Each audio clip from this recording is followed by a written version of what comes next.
Testing.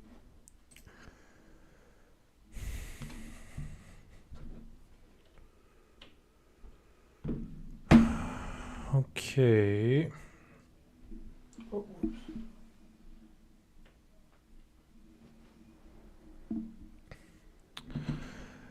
I think we are live.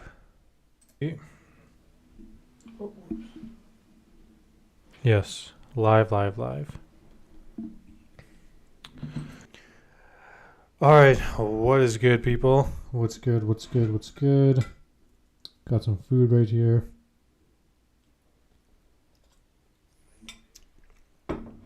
Dude, I'll try not to chew in everybody's ears. So, just here for a little quick Sunday stream. Like I said, I want to be doing these more consistently. And if you got any questions related to MMA, the UFC, non-MMA related questions, anything at all, leave it in the chat box, question box. I'll get to it as soon as I can. But one of the main things I was going to discuss was regarding UFC 300, some more fight announcements. We got some more potential. We're getting closer and closer to completion of the card. And like right now, we got Jessica Andrade versus Marina Rodriguez just got announced.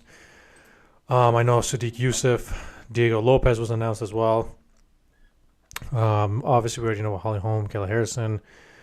I believe I had read somewhere that said that based on what the amount we have right now, there should be about 2 or 3 more announcements coming up.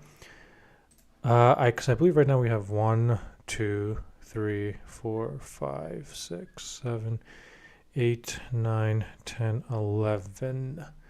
Yeah, so 11 fights. That's 5 on the main card, 6 underneath. Yeah, they can fit a couple more. So how big this card is exactly going to be, we don't know right now.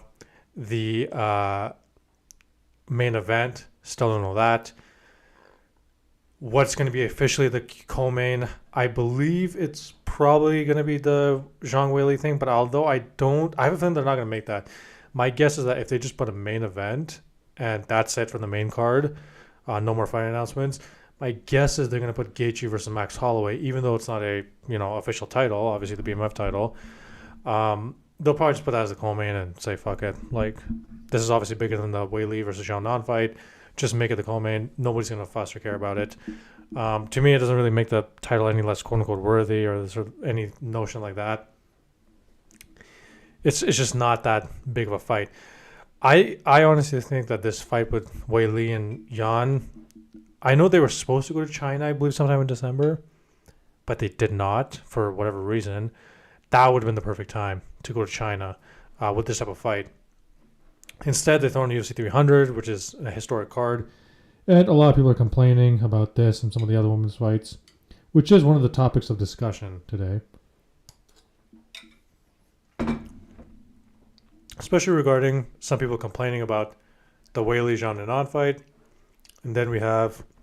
Sorry, let me just put this up. And then we got the Holm versus Harrison. People are complaining about that. And then people are complaining about the Andrade versus Rodriguez fight. So, do I think that there's a problem with some of these women's fights getting added? Personally, I don't have a problem with it. I know there's a lot of people getting super mad, raging, this and that. A couple of things I will say. Number one, unfortunately, or fortunately, depending, I guess, on the fan you are, the UFC has women on their roster.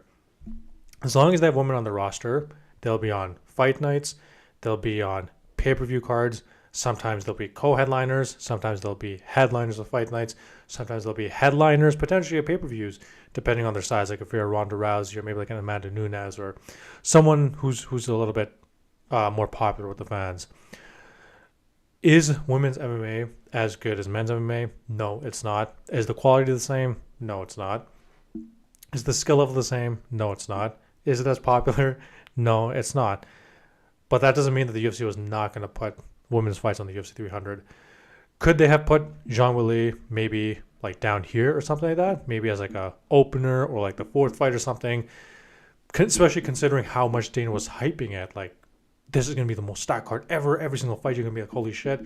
He could have, and to that I would say yes. I don't want this to be a co-main event. This is not a co-main event worthy for UFC 300. This is a co-main event for many other pay-per-view cards. This is a big headliner in China, for example. But for UFC 300, nah, they should have put it for like the third or fourth. And like, I'm not mad that they put the fight on the card, but I can more so understand like maybe the placement, like depending on where it goes. Like to me, this for UFC 300 level, you would normally want this to be like maybe the fourth fight or the opening or something like that if it was to truly live up to the hype. But they didn't put it there. And obviously, you can't put Yuri and Rakic above that. You can't really put Oliveira and Saryukin above that. Even though I'm looking forward to Saryukin and Oliveira more than the Weili Zhang and fight, the UFC is not going to make the title look shitty by putting it underneath. So that is what it is. I mean, we can complain about it, but fight itself, I don't really care if they put women's fights on UFC 300, but the placement they need to be careful about that. So we'll see where it ultimately ends up happening. If it ends up being a co-main event, there's just no way that I could even support that. That just would not make any sense. Now, I'm not going to be one of those people raging and tripping out that they can even put women on UFC 300. It's like, bro, they have women on the roster. I don't know what you guys are expecting. Now, I will say this. Regarding Andrade and Marina Rodriguez.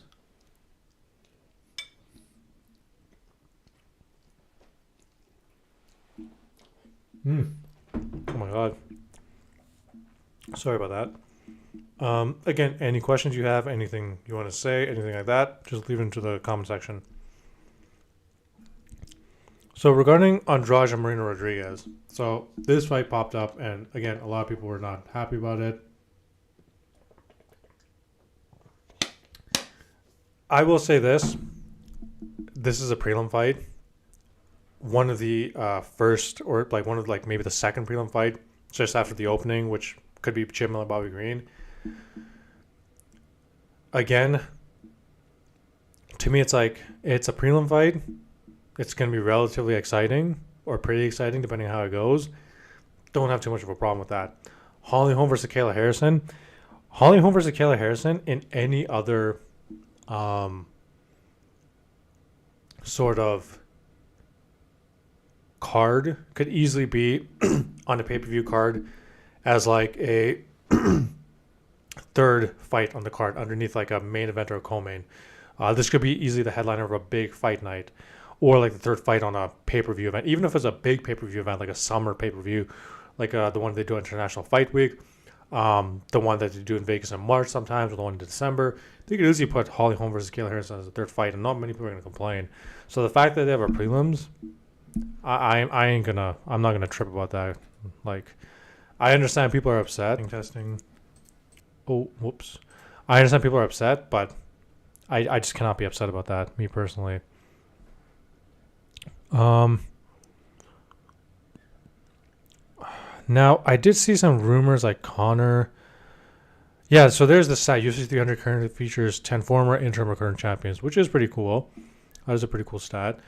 Again, maybe some of the relative size is not up to some people's standards, but they do have a lot of champions on it. Now, I will say this. I did see like a tweet with Connor trying to, I don't know if he's potentially hinting that he might be on the card, or he's trying to be on the card, or like what Connor's trying to say or do with this type of thing. I thought that June, according to him, was done, but then I saw Dana White being like, no, it's not going to be June, or we don't have anything confirmed yet. We don't have anything signed yet, so they don't have anything official. We don't even know the weight division exactly. We don't know any of that. It could be that June is just Connor putting it out there and trying to put pressure on the UFC to make it. I don't know. I don't know what's happening with that. Would Connor versus Chandler be a worthy UFC 300 headliner? For the casual fan base, like, yeah, it's obviously going to draw a lot of people. Connor still, I believe, can draw a lot of people. I don't know if Connor can still do, like, the minimum 1 million anymore. Like, I know typically, we know you put Connor on, that's 1 million minimum. typically, right? I just wonder with this latest layoff, would he still do that against Chandler? I know UFC 300 for sure. If he was the headliner, yeah, of course it's minute 300. But if they just put Conor on a card, he doesn't really have a strong co-main event, nothing like that. Would Conor really do 1 million pay-per-views buys by himself now? I don't know. Maybe. I'm kind of going back and forth about that. Canadian Bacon, are you Canadian? Yes, I am Canadian. And I'm assuming you're Canadian as well, so shout outs to the fellow Canadians. So could Conor theoretically headline UFC 300? I mean, he could. I will say this personally, especially because the fight's going to be 185. I'm personally not that interested in Conor versus Chandler at 185 for UFC 300. If they want to put on a separate card, that's fine. But I would much rather have, like I was saying this before, I know the DDP versus Izzy fight kind of screws this up. I would much rather have Izzy versus Alex 3 at light heavyweight over Conor versus Chandler as a main event. I'm pretty sure everyone else would as well. I don't know why you would want Conor versus Chandler fighting out their fucking random ass weight class, 185. Has no relevance to 155 or even 170. And then you have Conor so he fought Dustin July 2021, I believe, right? Yes, July 2021, I believe, where he eventually broke his leg, or his snapped his leg, broke it, whatever. So 3 years off, fighting against Michael Chandler, who's not really a title contender right now, who's, has had exciting fights, but definitely quite a few losses. Do I really want to see that as 300? No, honestly, no. Straight up, I don't want to see it. Canadian Bacon, where are you at? Canadian Bacon, that's a good question, but I'm not at the point where I want to talk about my location or this or that right now. Just that I am Canadian, proud Canadian, but I don't want to really share my location or this or that. I'm not at that point in my YouTube career where I want to be doing that type of stuff. Hope you can understand that, my man. But yes, Conor versus Chandler, not really interested, especially UFC 300, 185. By the way, I'm pretty sure that fight, like Conor, I was looking at his training footage. He's looking pretty good. He is. I'm not gonna lie. He's looking pretty damn good, but I don't know. Like, ooh, whoops. Let's not do that. I don't know. Like, I'm not convinced he's gonna come back and look that great as 185. Especially, I have a feeling he's probably gonna only have like 1 round conditioning. I have a feeling, only 1 round conditioning. Now, Chandler's not like a cardio machine himself, but yeah, I don't know, dude. I'm pretty sure Conor's gonna be like 1 round and just gas himself out. Canadian Bacon, I'm in Kawartha Lakes, Ontario. Oh, cool. Shout out to Ontario. Chandler's only got 1 win in the UFC. Hold on. No, that's not true. He beat Dan Hooker. He's beat Tony Ferguson. He beat Tony Ferguson as well. Don't forget about that. Dan Hooker's debut and Tony Ferguson by that brutal knockout. Now, he has lost to Oliveira. He's obviously lost to Justin Gaethje, and he's lost to Dustin Poirier. The thing is, all 5 of his fights, win or lose, super, super exciting, really action-packed. Obviously, throw Chandler in is guaranteed to be an exciting fight, but I think that Conor's just going to be like 1 round, gas, pretty much done after that. We are 76 days away from UFC 300. Current main event predictions. Like I said, I'm oh my god, please don't play this. I do not like rewatching Volk versus Max 3. It's incredibly traumatizing, okay? Just seeing Volk beat up my boy Max. As you can see, I have him back right there. I hate that. Don't want to see it. So I will say this still right now. I'm still predicting it's a long shot. Big long shot. I still feel like I know the DDP fight messed this up, but I really do think that part of the UFC's plans initially before the DDP won was putting Izzy versus Alex 3 at light heavyweight, potentially as a main event. Canadian Bacon, do you think Poirier will take down Saint Denis? Yes, I do think Poirier's going to mix it up. Yes, but I still think it's primarily going to be a stand-up fight. Primarily. I saw this thing going around Twitter recently where people are posting this fucking video of like Saint Denis training, and he was doing like this alligator crawl type thing, and people are like really hyping it up and being like, oh my god, look at this training, it's so crazy. I mean, I'm not saying he's not training hard, but doing that type of alligator crawl on some of the other training he was doing, that's not like super unusual. Like, go watch Dustin Poirier train. I'm not saying he's doing alligator crawling or whatever like that, but Poirier's training hard as hell. So I don't know what this was going on Twitter viral and this and that, where people were like, oh my God, Saint Denis training this and that. I was like, dude, yeah, it looks okay, but yeah, these guys train hard. Did you not see the video of Gilbert Burns before the Hamza Chimaev fight? That crazy 10-minute video that you can watch on MMA Junkie, that insane one. What Saint Denis is doing here is not anything impressive regarding training. I'm going to put money on Poirier. I think he's a lock. So here's my thing. So I had somebody ask me, like, one of my previous live streams regarding the Poirier versus Saint Denis matchup. One thing I said, and I also was talking to someone on Twitter regarding this, was the one problem I have with when I look at matchups like this is like Saint Denis has too many unknowns, right? In terms of like, he has not fought enough ranked people for me to really know how he would do against ranked people. If he had at least one fight, let's just say ranked number, I don't know, like a number 7 or something like that, and let's just say he had like a number 10, like a number 7, like those two, something like that, just recently coming off this, I'd be able to assess his skills a lot more. Like the Matt Frevola fight, like that was really impressive, but it's not really enough for me to gauge anything. And then one of the biggest issues when you're dealing with people like Saint Denis is if they're truly a prospect, they're going to make rapid, big improvements between camps. Every single fighter who's a prospect, you can look at it, does that. You can look at Connor, you can look at Izzy, you can look at John Jones, you can look at any of these prospects who came. Every single fight, you'll notice their rapid improvements.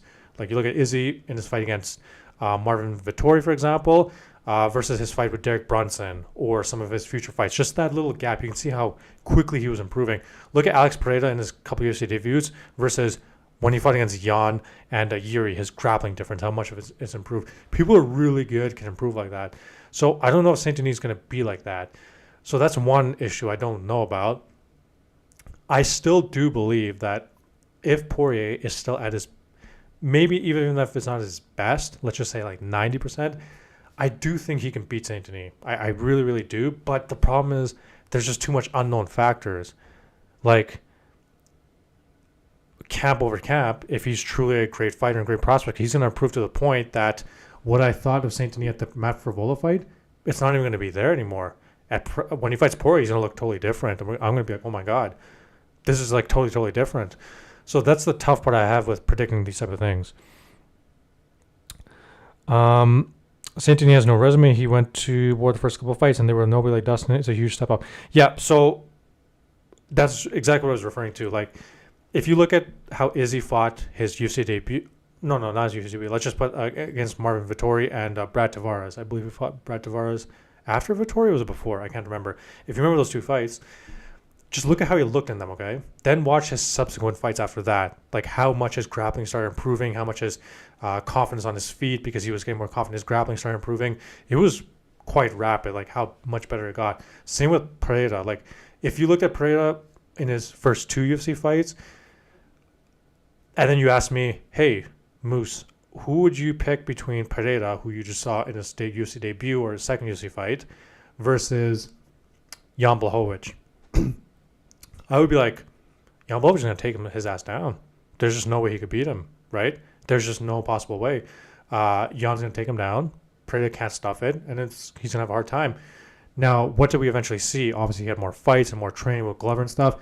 When Jan fought him, Jan did get some takedowns, but he had trouble taking him down, right? He had trouble taking Alex down. It wasn't like a picking up a dub. And then when he took Alex down, he wasn't able to do too much from there, right? Same with look at the Yuri fight. Remember when in the first round when he had Yuri had Alex on the cage and he tried to take him down, and Alex tried to get a choke inside, and we were all like, oh my God, what the hell's going on? That's what I mean. When people are really, really good in between camps, they improve so much. So, and I don't know if that's going to be true about Saint Denis. I don't know, right? Like, I don't know. We can't, if he's a great prospect, what he looked like in his first couple fights is not going to matter when he faces Poirier, because we're going to be like, oh my God, who the hell is this? This is totally different. But I would be able to have more of a grasp at that if he at least fought a couple more ranked people before Poirier. Now, I agree. I'm still leaning towards Poirier right now, but I'm just saying that unknown factor of that type of thing. I can't. It's hard for me to know exactly where it's going to go from there. Oh my god, why are people all posting the Volk versus Max fight right now? What is going on? Yet most MMA fans think Pereira is a better striker than Volkanovski. Wait, is this guy seriously saying that Pereira is not a better striker than Volkanovski? Pereira is a better striker than Volkanovski.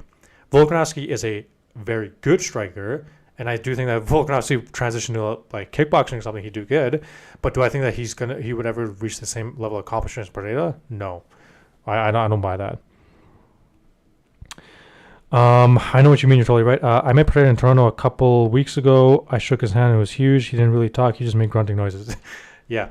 So, first of all, you're lucky to meet Pereira because I did see he did go to Toronto. And again, I wasn't able to get tickets and stuff because it was really expensive and I just didn't go. I didn't know Alex was going to be there. I was like, oh shit, maybe I should have went or something like that. But yeah, that's the thing with Pereira. By the way, let me just say this again. Pereira, I would say, is a better striker than him. Now, this guy posted, rewatching this fight really reminded me how great Volkanovski is. My Ilya pick is swinging as we inch closer to UFC 298.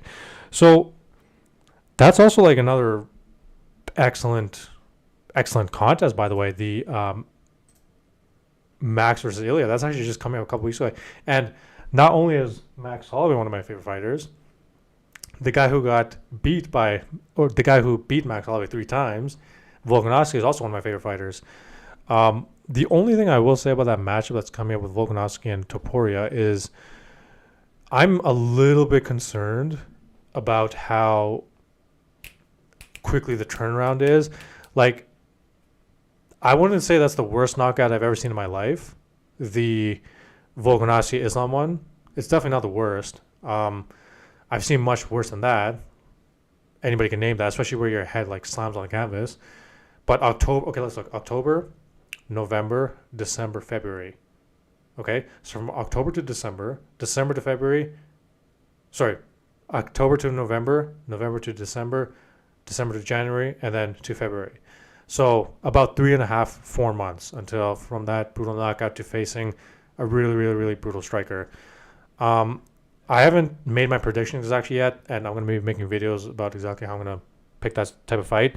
I will say this, though. Let me point this one thing out. I rewatched Ilya Topuria versus Bryce Mitchell, and I rewatched Ilya Topuria versus Josh Emmett, those 2 fights. Topuria looked good in both of them. He did. Can't really deny it. He did get tagged a couple more times than I remembered when I rewatched the Bryce Mitchell fight. I will say that. And in the Josh Emmett fight, there was one thing I noticed, which I also noticed in the Bryce Mitchell fight. One thing you'll notice when Topuria fights is that when he completes his punches, number one, he swings very wildly. It's very, very crisp, his technique, but he really commits to the shot, right? There's never any half-ass shots with him. He commits to it. But one thing I noticed is when he does that, he leaves himself open quite a bit, especially when he throws his left, I noticed, or his right, I can't remember. His side of his face right here is just totally open. Now, his shoulder rolling is really good when he's facing you, but I noticed when he completes his strikes, this part of his body or this part of his body is just like open. So I was watching that and I was like, okay, interesting. That's very, very interesting. I noticed Bryce and Emmett didn't use too many kicks either, which I do think Volk is going to use. I will say that.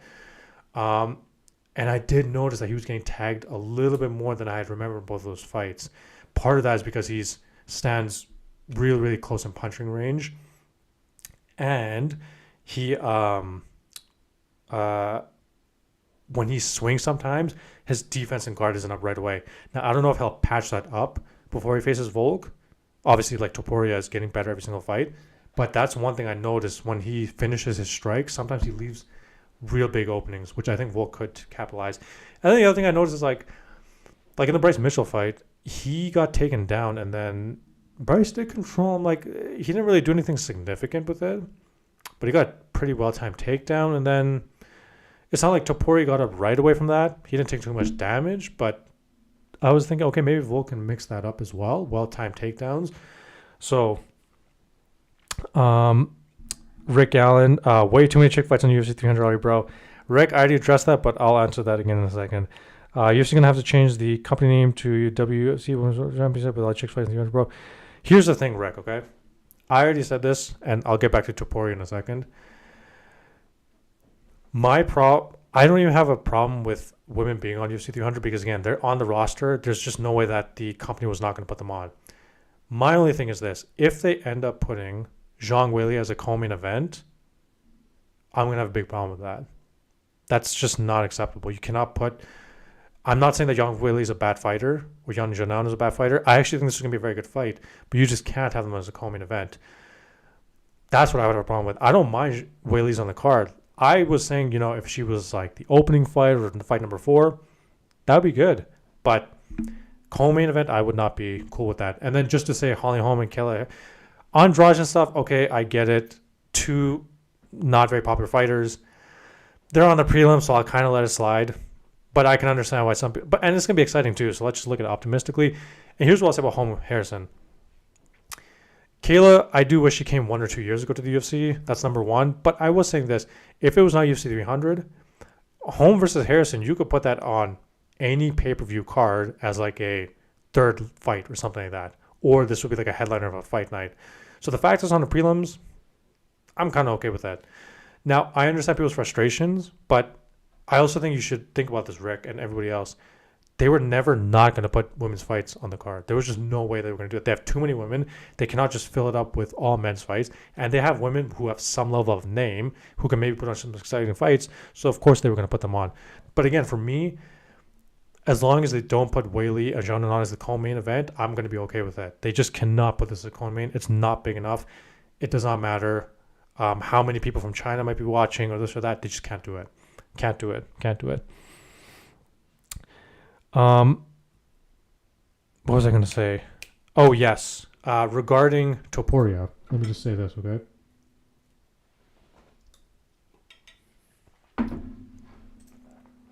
So, regarding Topuria, as I was saying, I haven't made any official predictions yet. Obviously, I think that Max Holloway, especially if he wins, will fight the winner of Volk versus Topuria. But even if he loses, they might just give him the fight because this is 155. As long as it's exciting, no big deal. They can just give him the fight. No big deal. Regarding Topuria, and so like I was saying, right now I'm actually going to start leaning towards Alex again because I did see some weaknesses when Topuria was fighting that I was kind of like, kind of, a little bit questionable now. Just because of some of the openings he has. Now, Alex, again, the unknown factors, the knockout he's coming off of, not good. Not a good knockout to come off of. And then the fact that he is a little bit older. Every single year he's getting a bit older. I know at featherweight especially, or the lower weight classes, age catches up with you quick, dude, right? It's obviously not heavyweight. It's not light heavyweight. It's not even middleweight. You're all the way down to 145. And I get he started his career a little bit later, but that knockout combined with age could be a big factor. We don't know. But my point is this. If Alex looks normal, if Alex looks his best, if he has any issues like that, if there's no long-term concussion symptoms he has, if his chin is not compromised, I do think he's going to beat Topuria. And then, I don't know what Max does after that, unfortunately. I don't know. I have no idea. So, what else do we have? Oh my God, too much fucking political stuff on my timeline, dude. Can we get... And some WWE stuff. By the way, did you guys see what happened to WWE? I know, this is like a UFC live stream. By the way, man, look at this pad work, eh? Look at this. Oh, no, don't want volume. Look at this. Man. Watching Predator hit pads is not just scary. Yeah, I've seen this video before. This or I don't know if it's a new video, but I've seen that cool little leg check he does. Yeah, and then I saw this one from Hamza too. Yeah, I mean Hamza looks fine. Obviously, it doesn't look as clean as Alex's, but I mean he looks fine. It looks okay. It looks all right, dude. It looks okay. Yeah, let me just move this a little bit more here. Yeah. So, yeah, I was just gonna say. So, like, regarding the WWE situation, like, I know we're not. Nobody here is like really a big WWE person here. We're not. Most people who watch UFC don't watch WWE, and most people who watch WWE don't really watch it. There's some level of crossover, but holy shit, dude, that shit that's happening with Vince McMahon, that stuff is so wild, man. I don't even know what to say about that type of stuff. It's like the text messages, the emails. I'm like, yo, Vince McMahon is a fucking deviant, dude. And I don't know what it is about rich people. I feel like, yo, once you get really rich, I just feel like because you have access to so many things and you can try so many different things, things in life start becoming like boring and numb. So you have to do like the craziest, like deviant type stuff. Like one of the text messages, like straight up said that allegedly, Vince, don't fucking come after me. Um, Vince McMahon like took a shit on some girl's head allegedly, and then he left while somebody else continued like hooking up with her or something like that. I don't know if that's true or not. And I have heard some wealthy, powerful people doing some crazy shit like this, like the Saudi royals and other people like that. It's fucking wild, dude. It's so wild. I don't know why people are doing this type of shit, but whatever. And not only that, then there were some text messages where Vince McMahon, like, oh my god, can I just fuck, there were so many of them. Hold on. Let me just quickly go. No, not that. How do I do this again? Fuck, I am such a noob at Twitter, dude. I swear. Yes. Where did I put it? Where did I put it? Yes, this one, dude. Can people see this? Oh man, it's not big enough. Let me just make this a little bit bigger. This is just crazy, dude. This is so crazy. Just read some of this, okay? Again, this is allegedly a text message that Vince McMahon said. Like, and again, in normal scenarios, like whatever, people have different kinks, whatever. But when you're a boss and boy type of situation, like, look at this, dude. You need your panties ripped off and 3 big black dicks all in all 3 holes at the same time. My God, dude. Way up your pussy and way up your ass as far as it can go, but even further. And the thickest cock goes down your throat, so it makes you gag and convulse as those BBCs pound away, and it feels like from the start you're being assaulted, but it's made you come nonstop. Bro, this is like some crazy. This is the type of stuff, like, you know, if you ever go on like if you're ever watching like porn or something like that, and you go to the comment section, this is the type of shit you see there. Like the most deviant, disgusting, deprived people you'll ever see. And again, I'm not saying that he can't do this. It's everybody has their own kinks. Like whatever, dude, do whatever you want. But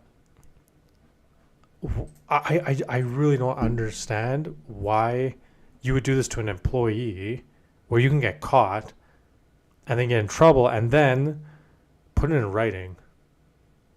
Like, I don't know, dude. That is so fucking stupid, dude. I can't even begin to describe how insane Vince McMahon is for posting shit like that. And oh yes, let me just answer this as well. Rick Allen said Dana's running out of ideas, bro. I do agree that they're running out of ideas and options for sure. Like, I do think that right now, they don't have many options left. And I've went through this before. Like, if we look at this, can everybody see this? Let's just zoom in a bit.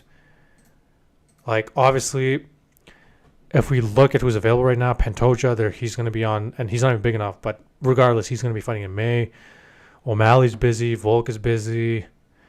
Makhachev's not going to return for some time. Edwards, apparently they're supposed to be on UFC 300, but I don't see the booking, so I don't know what's going on with that. DDP, he said he could turn around, so maybe they could do Izzy versus DDP. But even then, it's like, is that a main event? That's not a main event, dude. That's fucking bull. Like, you can't put that as a main event. Bilal and Leon, if they want to throw it on the card somewhere, whatever, that's fine. Not as a main event, but they can throw it on the card. I still think Pereira versus Izzy is the best option. Like, it just has to be the best option. I don't really know what other option that they can go with right now. I really don't. I can't think of any other option.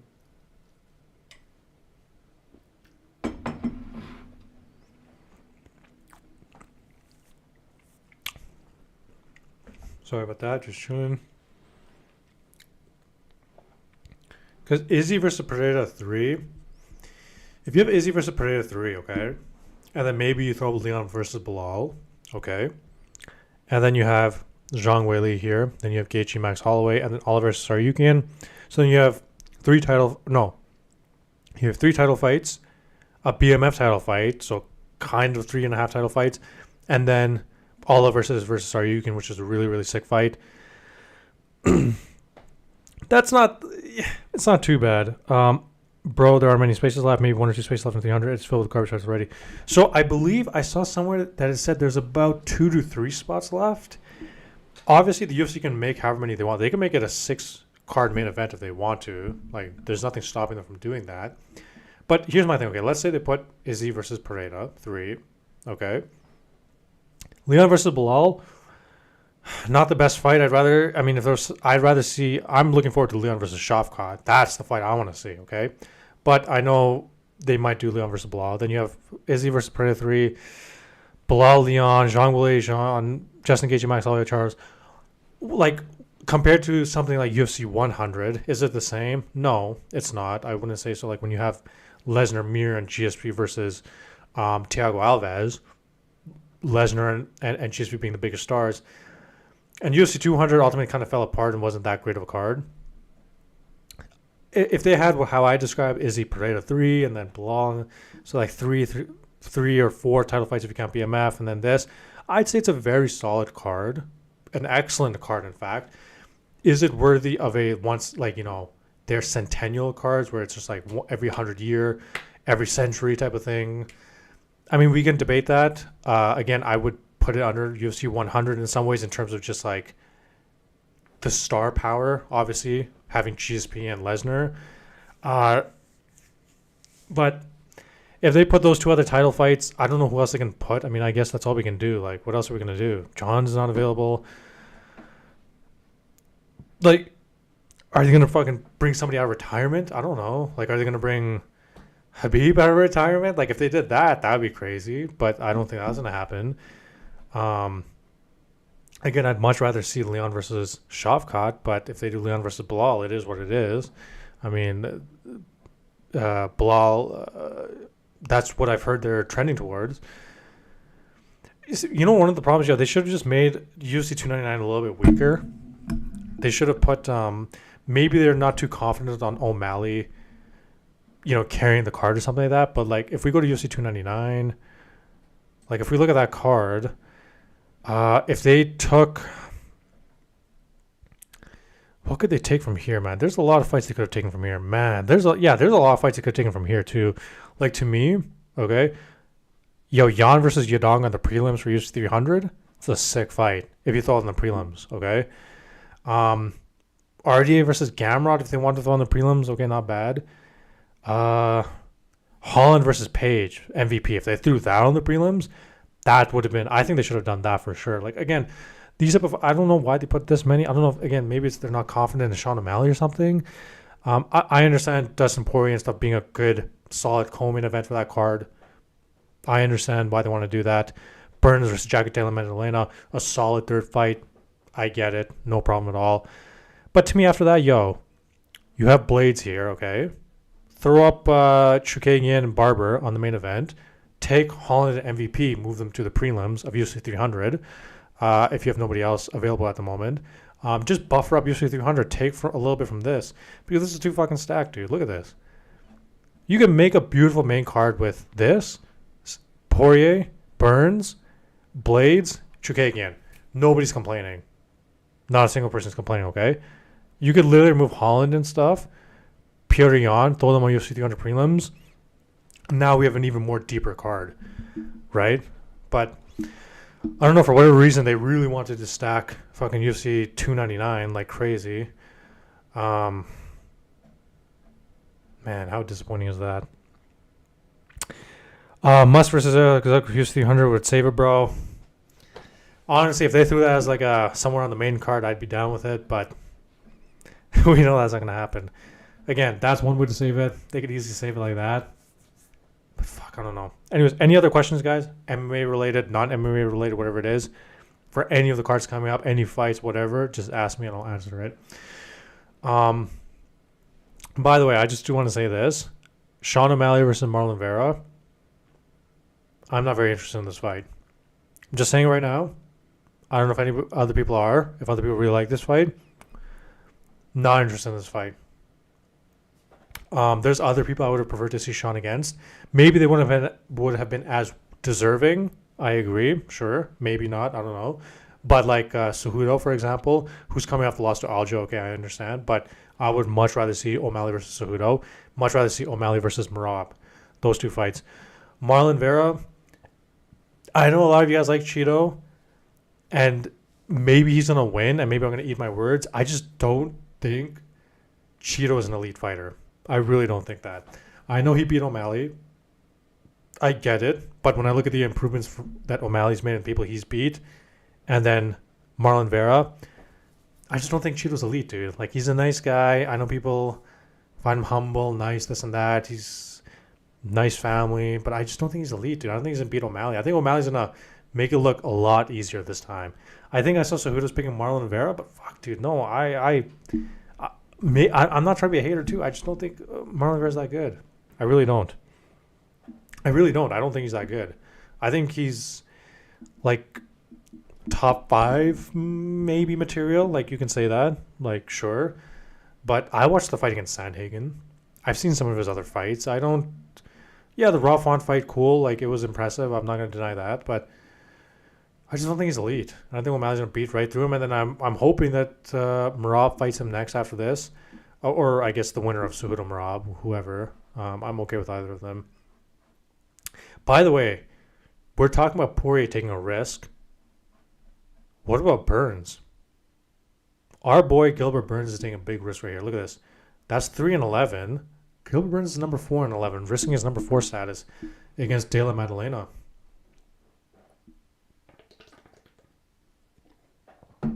I forgot who Rick Allen, Bro Merab is going to take Sean down, wrestle rape him. No one wants to see Merab as champ. Here's the thing, Rick. He might do that. He might very easily take him down and just destroy him.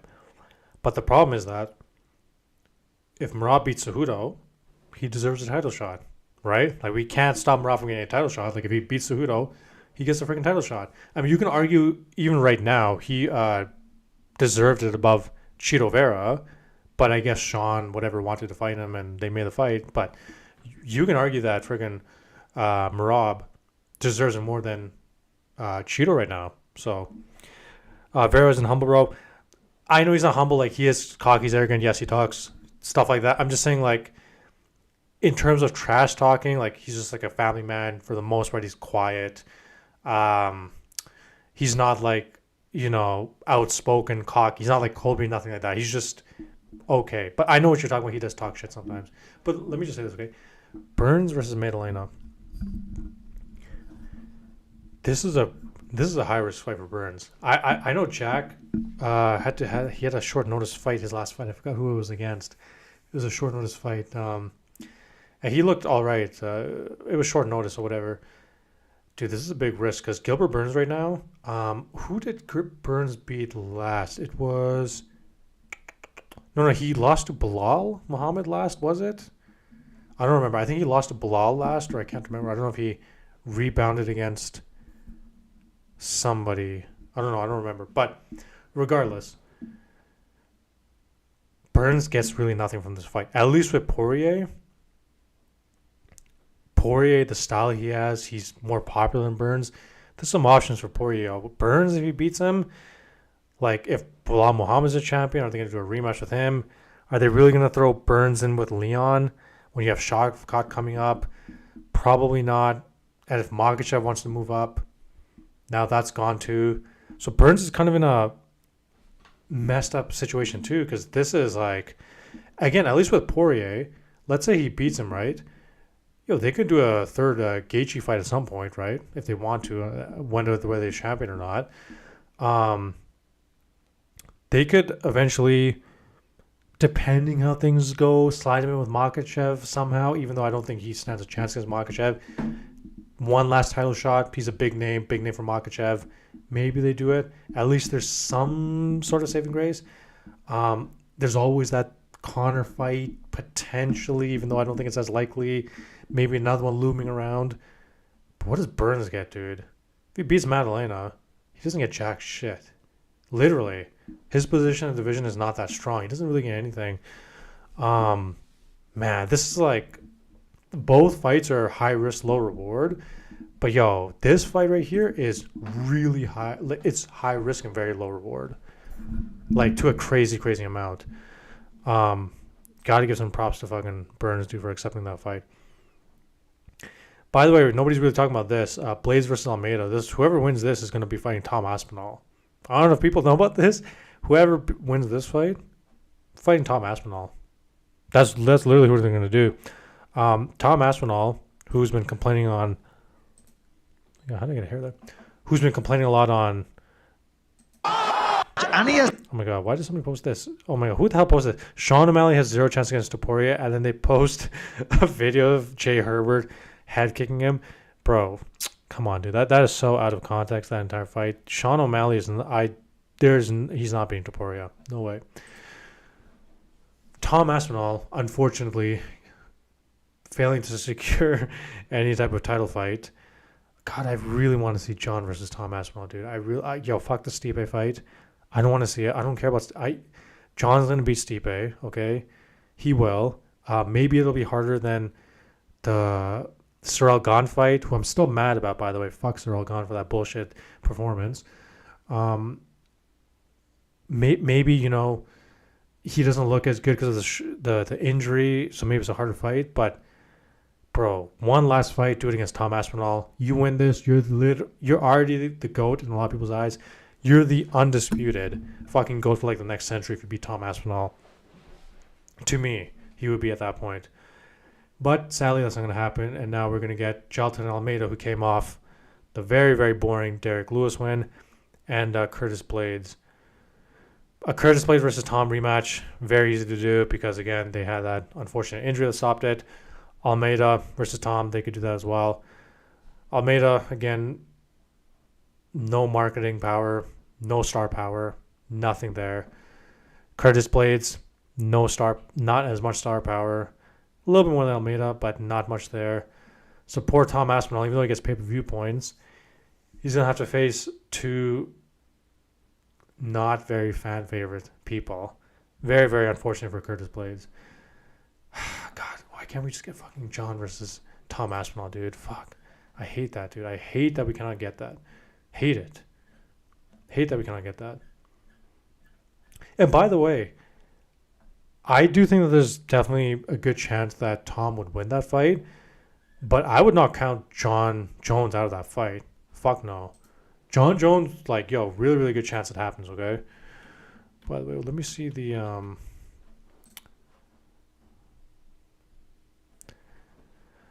What are people talking about these days right now? Oh, here's a cool thing.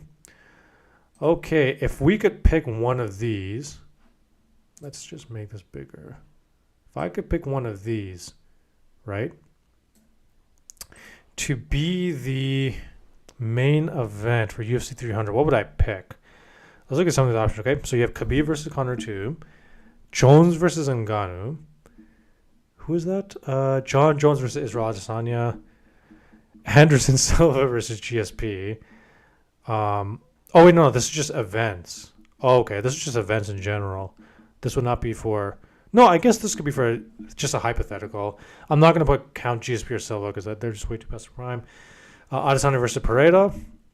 And the St. Pierre Khabib. So if I had to choose between Khabib McGregor, let's just say, John versus Ngannou, John versus Izzy, and John versus... Izzy versus Pereira. Between these four, which one would I pick as a main event for UFC 300? I would pick, and there's only one right answer here, John versus Ngannou.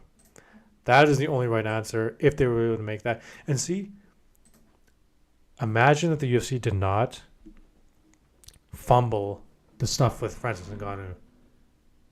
Bro, imagine the type of fights we could have had potentially for UFC 300.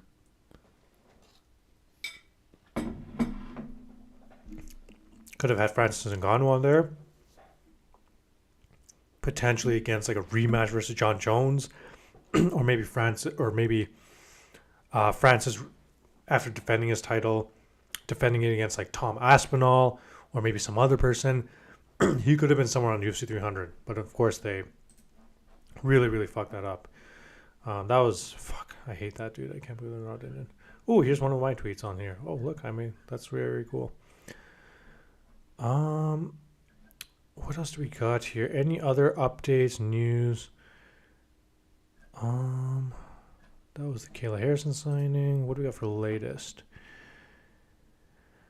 Armin Saryukin swimming in ice cold water ahead of his UFC 300. Oh my god. He's really doing that. Oh wow, he's actually doing that. Is that Saryukin? Oh, that is him. Holy shit.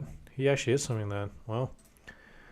Wow. By the way, I think that Oliveira is going to be too much for him in that fight, but yeah, I do think that Saryukin could still potentially be champion one of these days. I really do think that. I think that there's the possibility. So it seems like a lot of people are wanting Cyborg versus Nunes too on UFC 300. I mean, I actually would not mind that fight, to be quite honest. I'm actually really down for Cyborg versus Nunes, but you cannot make that fight, dude. Unfortunately, Cyborg signed to the PFL. UFC's never doing fucking co-promotion, so. Yeah, so here was UFC 200, by the way, for comparison. If you guys remember, Tate versus fucking Nunes for the. Again, there was a lot of stuff that fell apart, and so whatever. But Tate versus Nunes, Lesnar versus Hunt, Corey Ramirez versus Silva. By the way, let me just say this right now: if they get a solid main event, and if they can throw like let's just say Leon versus Bilal on that card, then UFC 300 is definitely better than the 200, I would say. I mean, you guys, a lot of people complain about the women being on the UFC 300, bro. Tate versus Nunes was the main event of UFC 200. Again, lots of fucking injuries, lots of like screw ups, this and that. But that is what happened with that. So that was very, very unfortunate. What fighter would dominate the current UFC era if they were in their prime? Anderson Silva, Chael Sonnen, Fedor, or Vanderlei? Well, Chael and Vanderlei definitely not. Fedor in his prime, would he dominate the UFC heavyweight division? No. Do I think that Anderson in his prime would do good at middleweight still? Yeah. Probably. Champion? I don't know, but he'd probably still do pretty good. Yeah. Oh my god. UFC 300 needs to be crowned with its trilogy. Conor McGregor versus Nate Diaz for the main event of UFC 300. Oh my god, dude. By the way, I can't believe that there's still people who want to see this fight. McGregor versus Diaz 3. I have like close to zero interest in this fight. Like, I saw the first two. They were cool.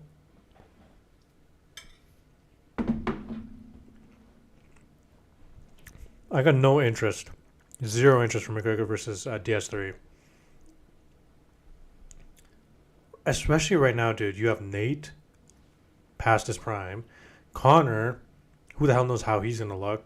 Very, very inactive.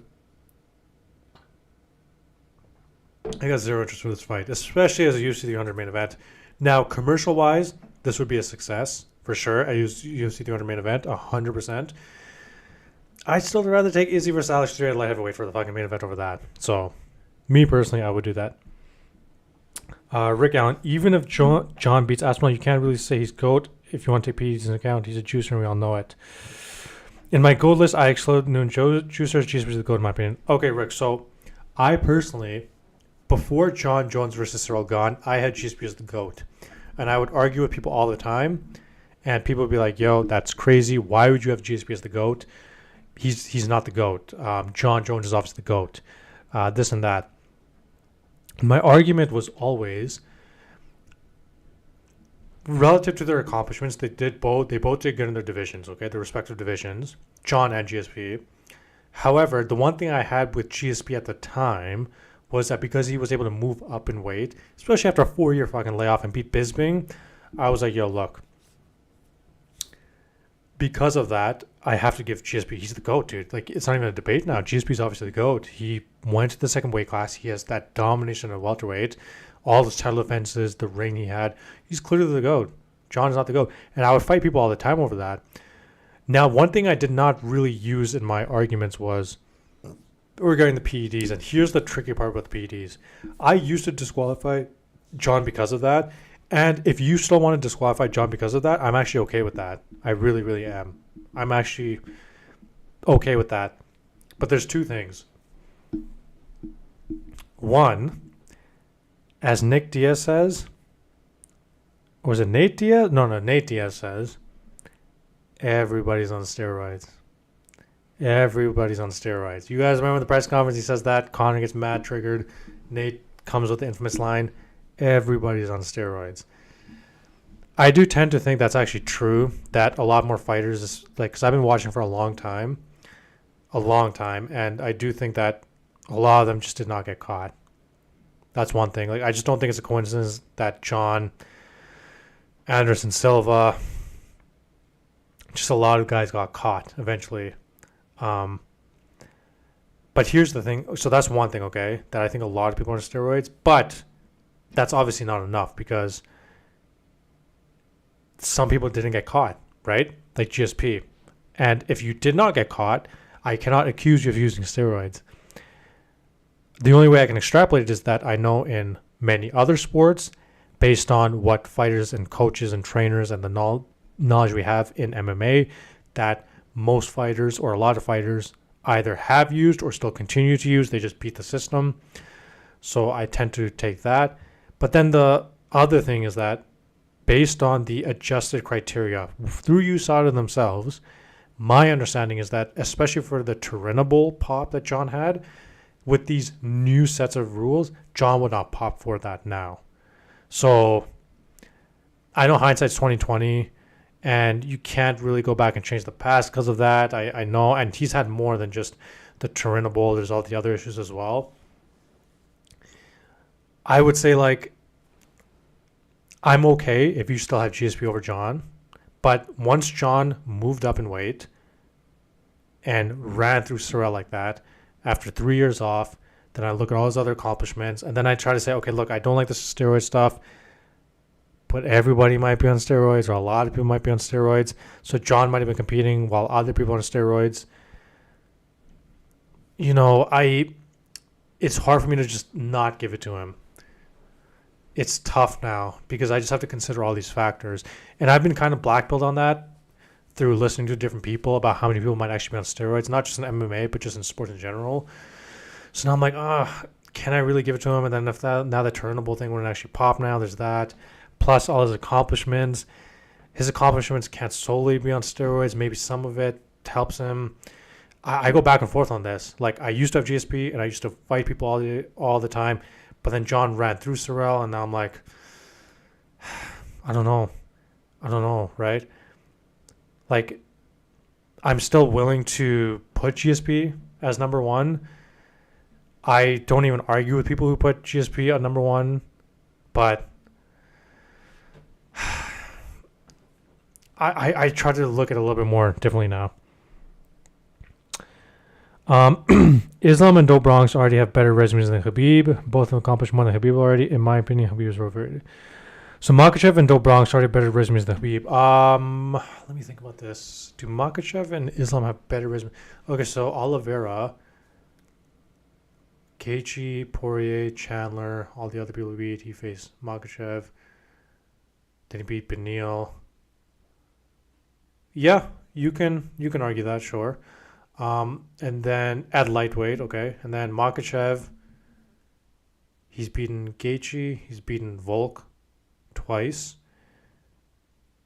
He beat Oliveira pretty badly. Okay, then Khabib beat Gaethje, Poirier, McGregor, Quinta, Michael Johnson.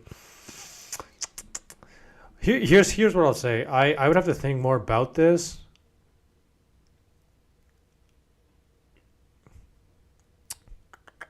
I have to think a little bit more about this.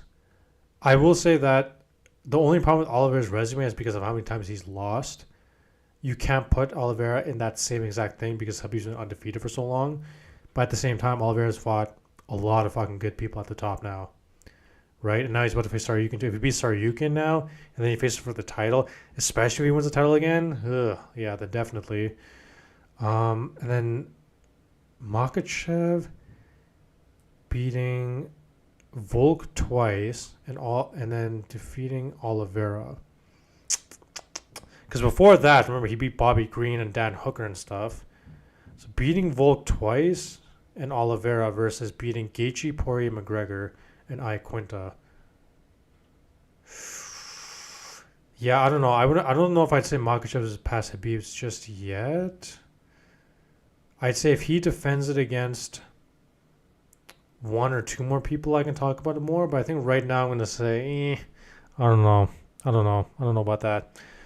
Yeah, I'm not 100% sure. Jason, add UFC. We need a Strickland versus DDP rematch at UFC 300, please and thank you. Bro, why do people want a fucking Strickland versus DDP rematch, dude? Who gives a shit about that fight? I don't know what Dana White is cooking on that UFC 300, but now this is confirmed. Connor versus... Oh, okay, that's just trolling, dude. Come on. Call me crazy, but I think Tom Aspinall versus Alex Pereira will headline. Oh, you know what? I didn't even think about that. Pereira versus Tom Aspinall. Pereira versus Tom Aspinall. Ooh. Pereira versus Tom Aspinall as a UFC 300 main event. You know what? I'm down. I'm down for that. Fuck it. Let's do it. Oh shit! Almost broke my chair. I'm actually down for that. Pereira versus Tom Aspinall, dude. I'm actually so down to see that. Now I know a lot of people might be like, "Yo, I'd rather have something else as a fucking main event," but yo, I'm so down for that. I'm so fucking down for that. Who do I think would win that? Tom Aspinall would probably win that. Just the size and the grab. It's just gonna be too much. He's definitely Alex is not gonna beat him.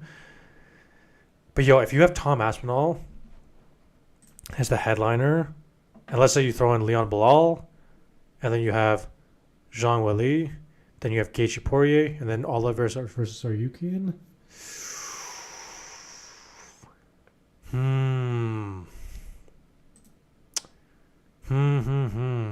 Alex Pereira versus Thomas for a interim heavyweight title.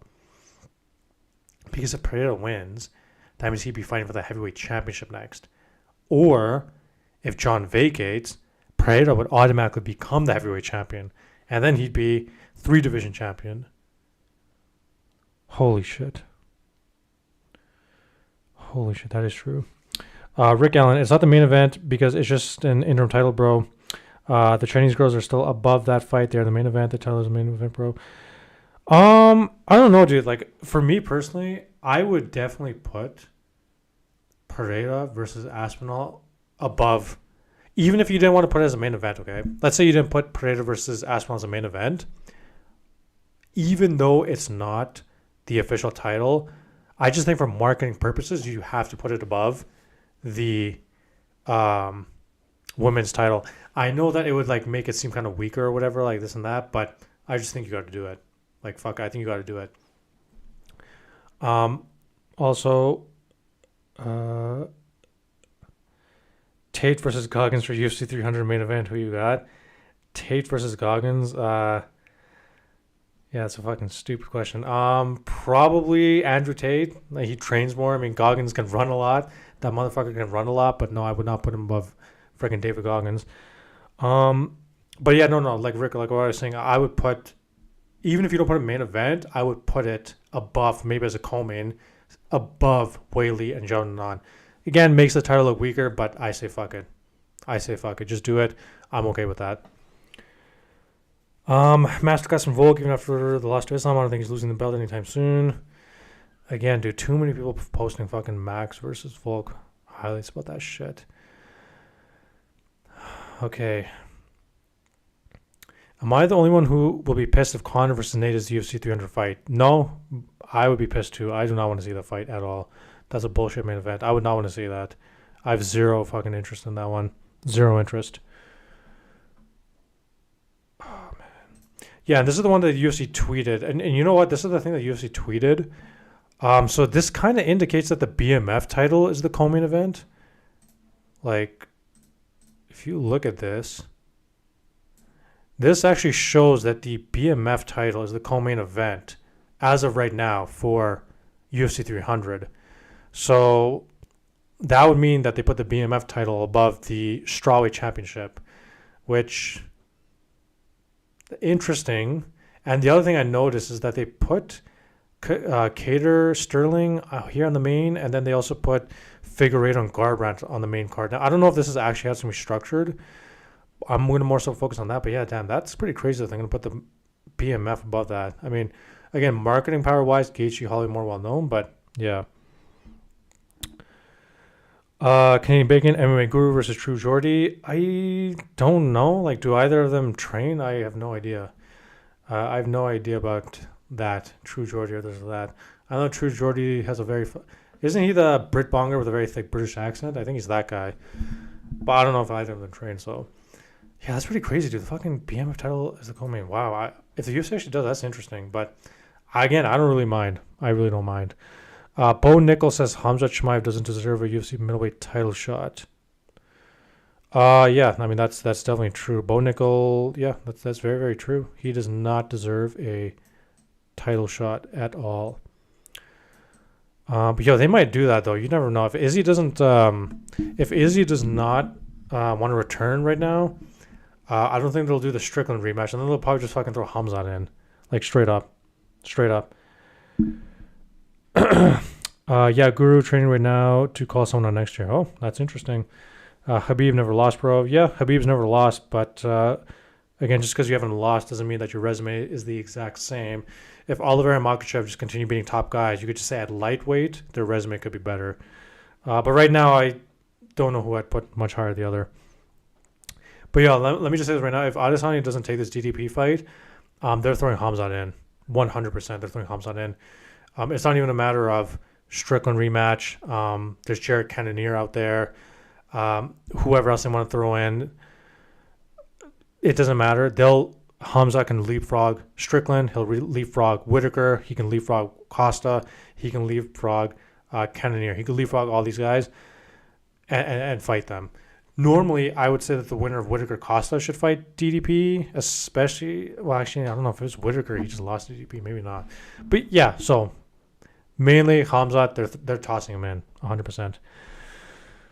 Habib never lost, but he fought mostly chumps and quit early. His best win was Justin Gaethje. Oliver destroyed even more. Well, his best wins were Gaethje, Poirier, and McGregor.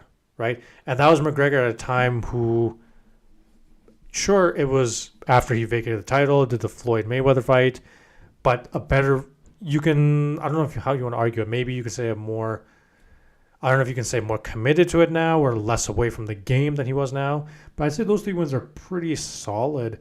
The Ali Quinta win, yeah, questionable.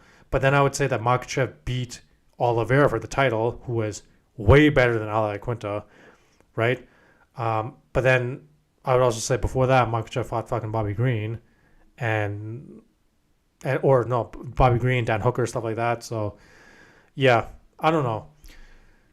Again, I would say Makhachev because the 2 wins against Volk, excellent, because Volk is incredibly good. And then Oliver, I mean, yeah, maybe you could argue because even though Volk's smaller, that's the pound for pound number 1 guy. At least he was. And then Oliveira... Yeah, maybe you could. Maybe you could argue it. Yeah, I'm starting to talk myself into it a little bit.